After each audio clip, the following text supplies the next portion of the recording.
Did you know that losing strength is not a normal part of aging? The good news is you can build it back. Strength is essential for maintaining independence as we age. Simple exercises can help you carry groceries, climb stairs, and stay active with confidence.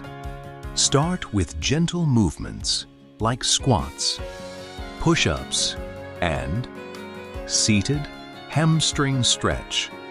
These exercises strengthen your legs, arms, and reduce stiffness without putting too much stress on your joints.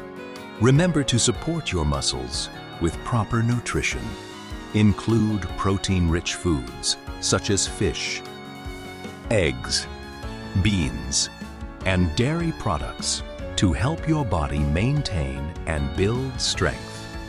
It's never too late to get stronger. Small, consistent efforts today can help you stay active, independent, and healthy for years to come.